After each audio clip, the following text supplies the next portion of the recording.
Okay,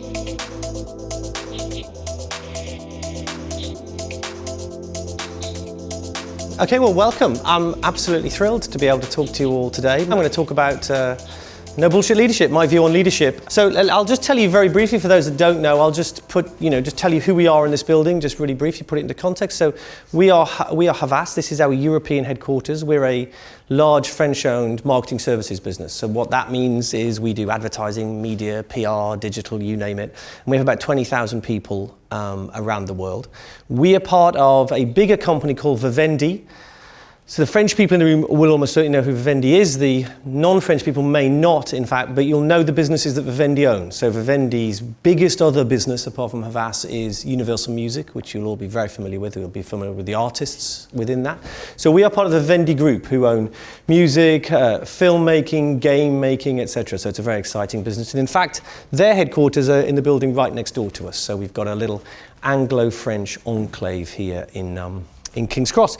And my role is I am the global CEO for Havas Creative. So we have a number of global divisions and I run our creative group. So that's me.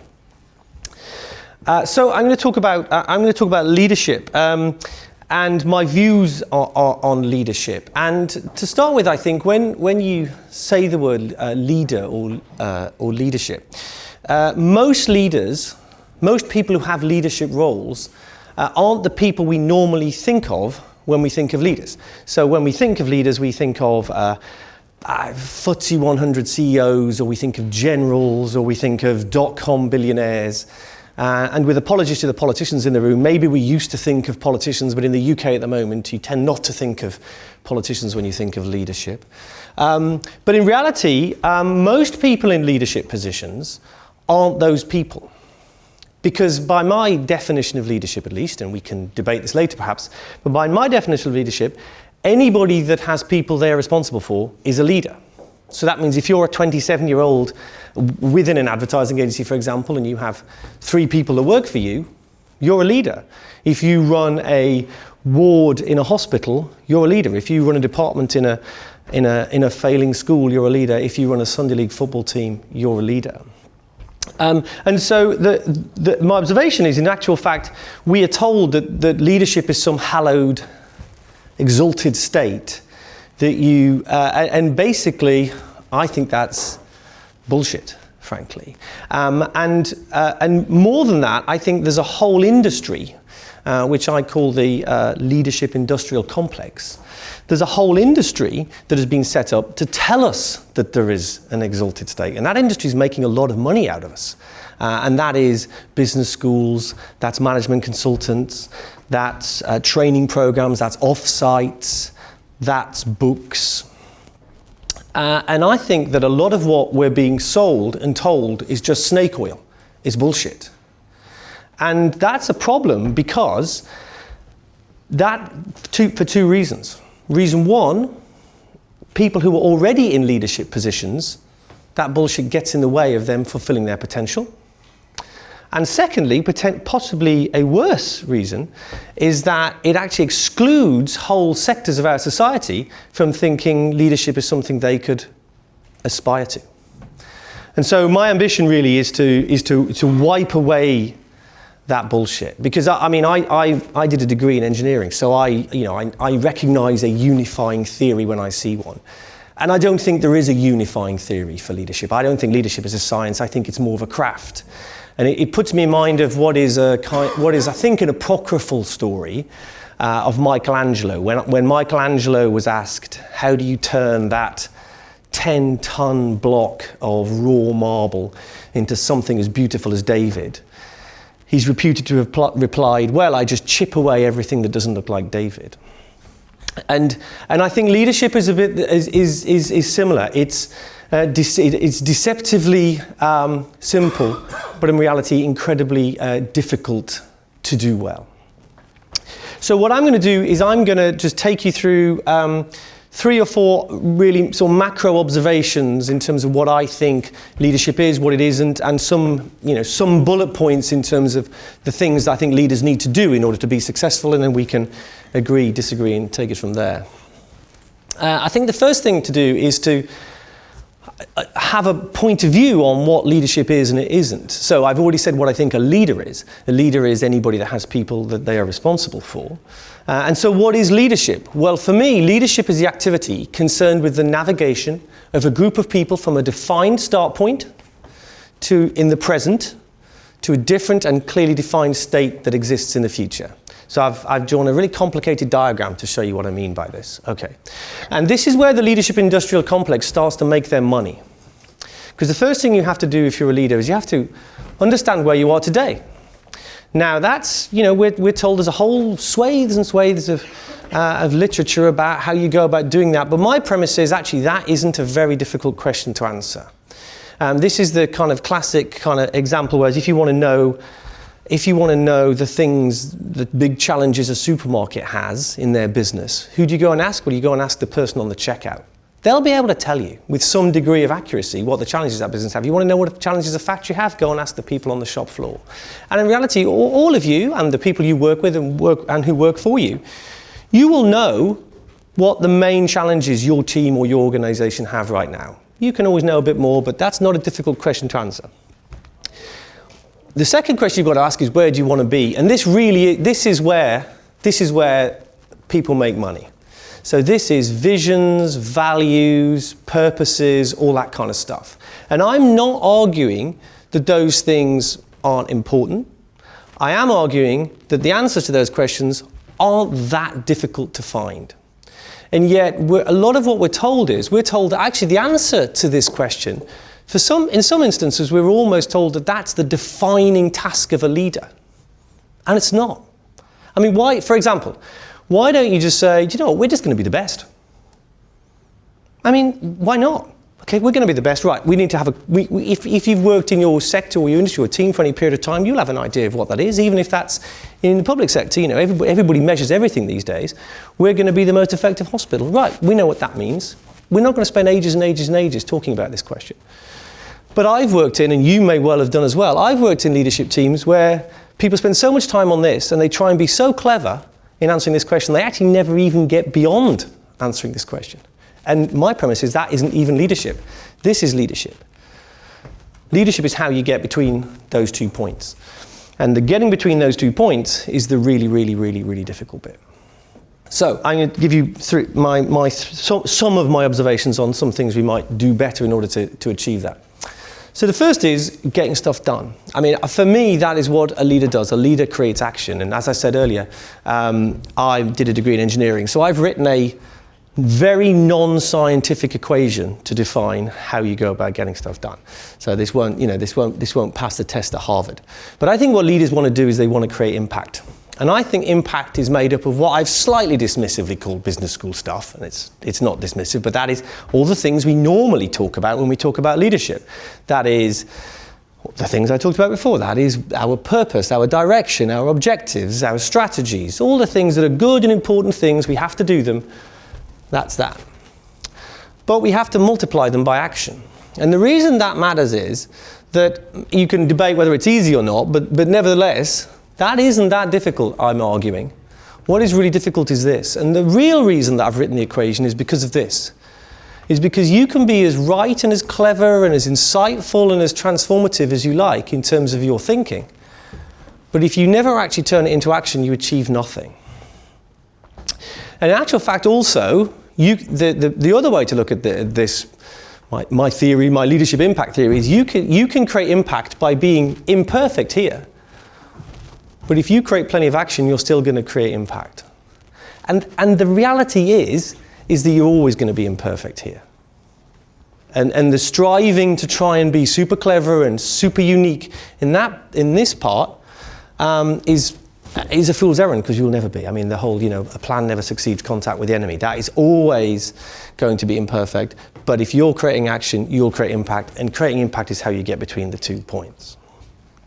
So how do we create impact? How do we create action? I think a key challenge for leaders is taking decisions. And this, again, nothing I'm going to say to you is like rocket science, because as we said at the start, I don't believe leadership is rocket science.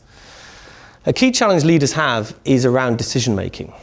And we all know there's nothing more debilitating than working within a team that seems unable to make decisions, or to work for somebody who is indecisive and can't make decisions. And I've certainly sat in leadership teams where that team meets every week or every month, whatever the frequency. And every week or every month, they come back in and we talk about the same challenge. And in actual fact, not only is that a waste of everybody's time, if you do that for long enough, it completely erodes and destroys the confidence of that leadership group, because you feel like you can't get anything done. And what leadership groups and leaders need to do is they need to feel like they're getting stuff done, because that's what leadership is. It's moving between 2 points. So why do we find it so difficult? So there's a great quote here. So this isn't my quote, this is Colin Powell.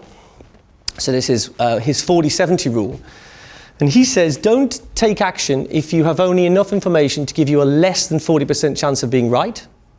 But if you've waited till you're more than 70% certain, then you've waited too long. And so really what he's saying is you need to live as a leader in this sort of zone of ambiguity and uncertainty. You have to get used to that. He's saying that, I mean, if you're being really mathematical and geeky about it, he's kind of saying you're going to get 3 out of 10 decisions wrong. But I think thinking about it in terms of right and wrong is wrong way to think about decision making anyway for leaders, because it's very rare that you'll find instances where there is a clear, that is definitely right and that is definitely wrong. And in fact, if it is definite, then it's not a decision. I mean, a decision is you only have to take a decision if there's a degree of uncertainty and ambiguity about it. Because if you know that going that way makes you a millionaire and that way you get nothing, it's not a decision. So making decisions has to happen in a degree of ambiguity. So how do you deal with that as a leader? And I think what leaders need to do is they need to reframe the way they think about right and wrong. And I think there's a bit of loss aversion in terms of decision making. People fear a loss more than they feel benefit from a win.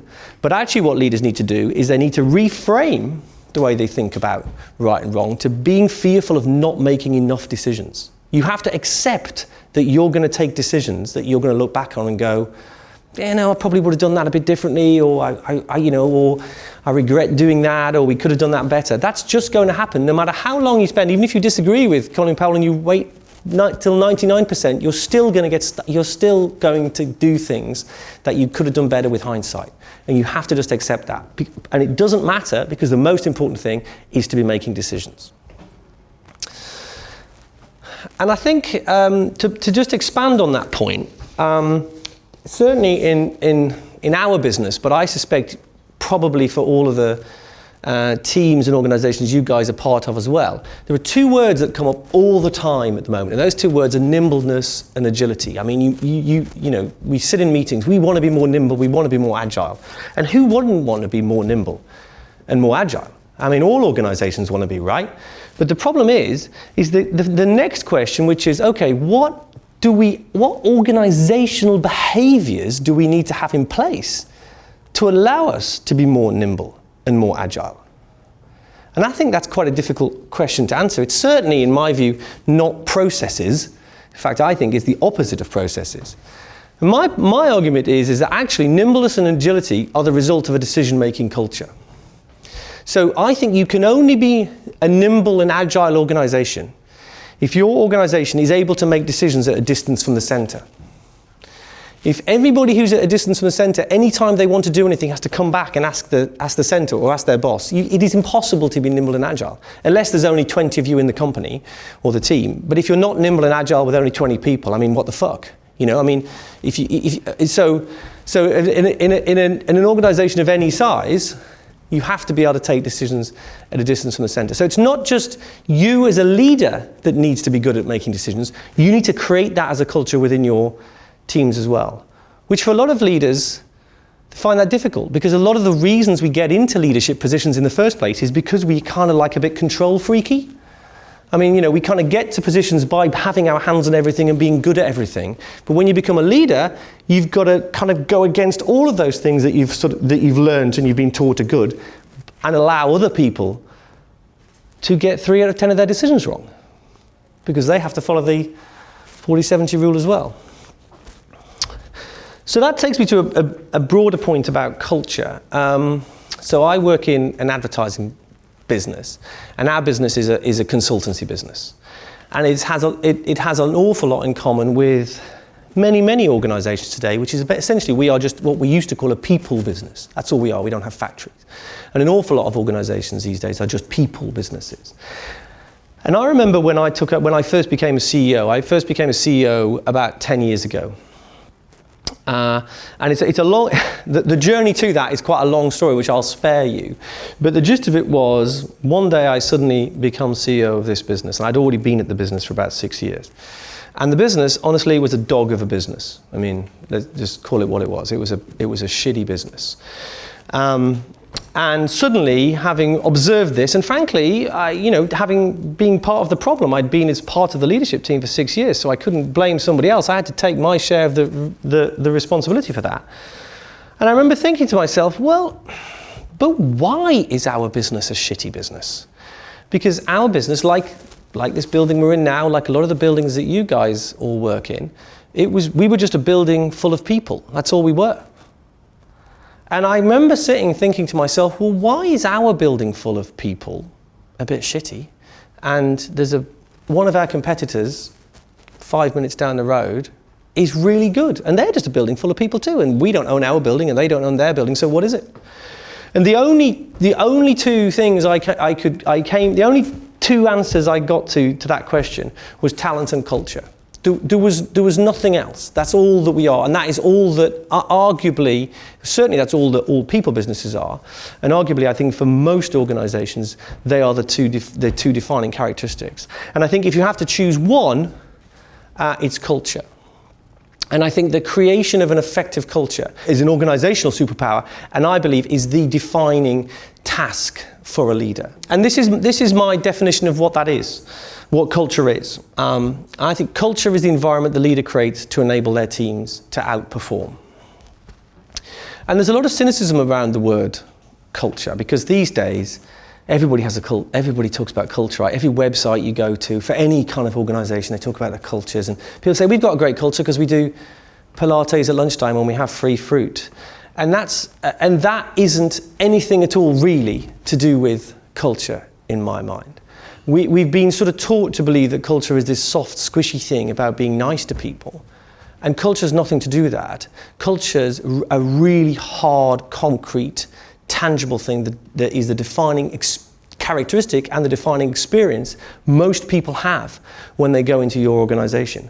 Which is, I mean, and you can, when you think about that, it's true. So, for example, you can take an individual, a person, and you can put that person into one organisation over here and they fail and they're miserable and they're unhappy and everybody thinks they're shit. And you take that same person out and you put them in a different team over here and they thrive. And what's the difference? The difference is the culture.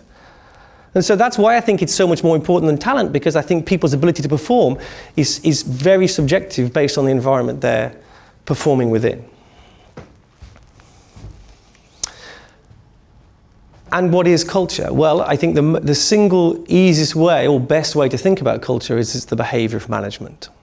So I said at the start I was quite cynical and sceptical about things like visions and values. I think those things are really good, and if they're really important. It's important that you're able to determine very clearly where you need to get to.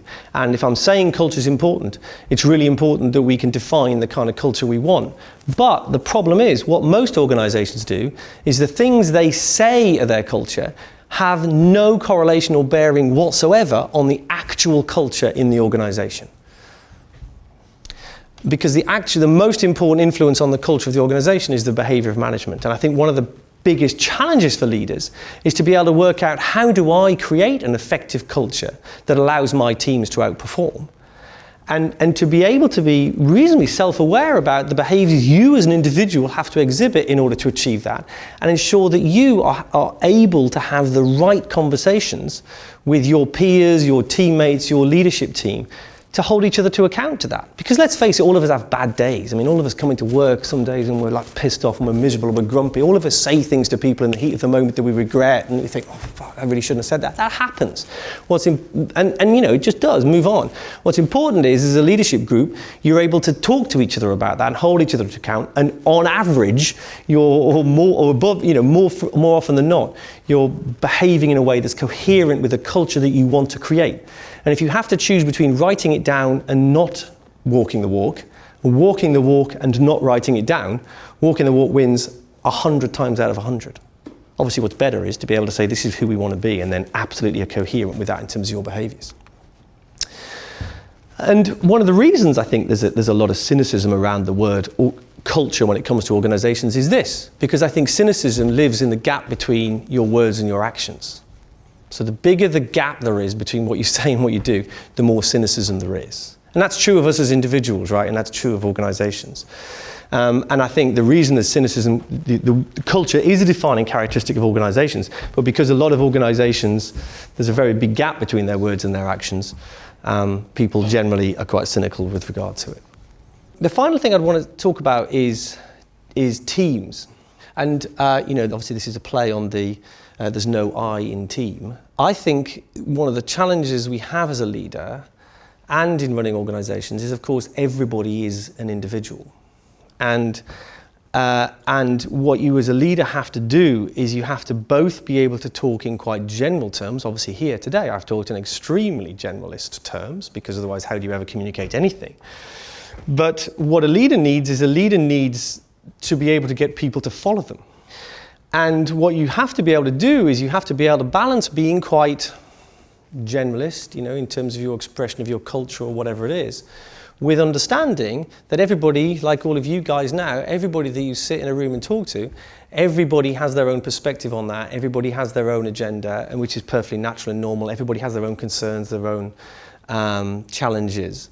And what I think you have to try and do is create an environment where everybody can see what's in it for them as an individual. Because I'll give you an example. So the shitty agency that I took over. So, clearly my task was a classic change management task. We had to take a shitty agency, try and turn it into a good agency. And so you stand in front of a room like this, and I'm going for my model of where we're starting from, where we're going to. You say to the room in pretty direct terms, we're a bit of a shitty business right now. And honestly, that wasn't news to anybody in the room. He goes, yeah, you know what, we are. And we'd all quite like to be a lot better than that, wouldn't we? Well, yeah, you know what? We would. I mean, none of this, people aren't idiots. People can see that. People do want to work in successful organisations. So far, this isn't very challenging for anybody. People say people don't like change, but actually, in some levels, they do. The next bit's the difficult bit, when you start to outline the behaviours or the actions that you'd like people to start to take in order to create change. What often happens is, everybody sitting in the room sits and thinks to themselves, yeah, he's right or she's right. If only everybody else would start to do it differently. And so people tend to sit and think about all the things that other people should be doing differently. And all the things, if only everybody else in my team would just pull their finger out and get on with it, we'd be okay. And actually what you want, and you want to say to the group is, I don't want you to spend any time thinking about anybody else at all. I only want you to think about the things that you are going to do differently and the things that you personally can change. And the kind of quid pro quo, I think, from that as a leader is that in order to get people to do that, they have to be able to see what's in it for them.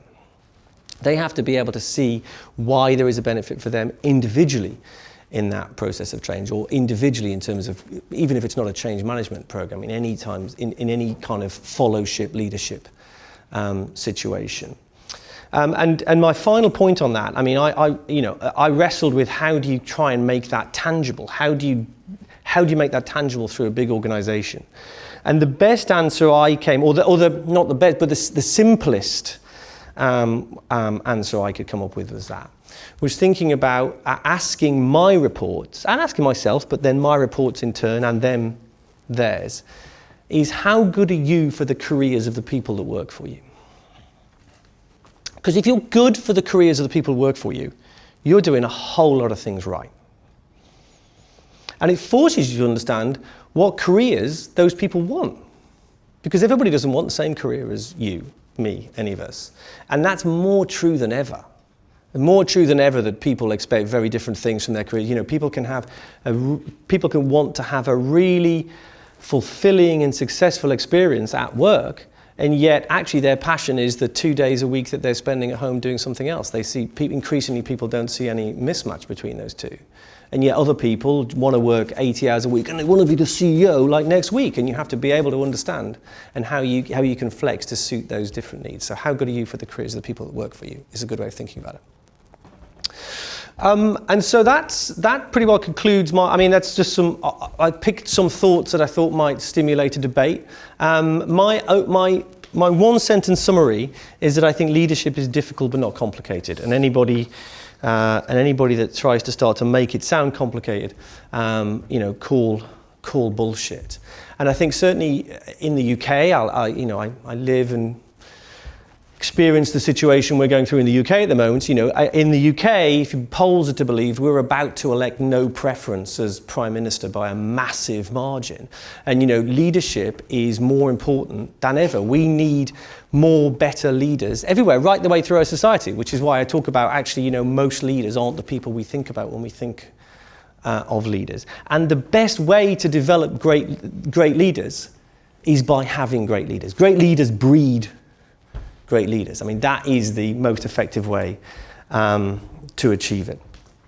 And I don't have all the answers, but hopefully by wiping away some of the bullshit, I'll manage to enable people already in leadership positions to achieve a little bit more, and even better than that, encourage a whole lot of people to believe that leadership could be something for them. Thank you. Thank you.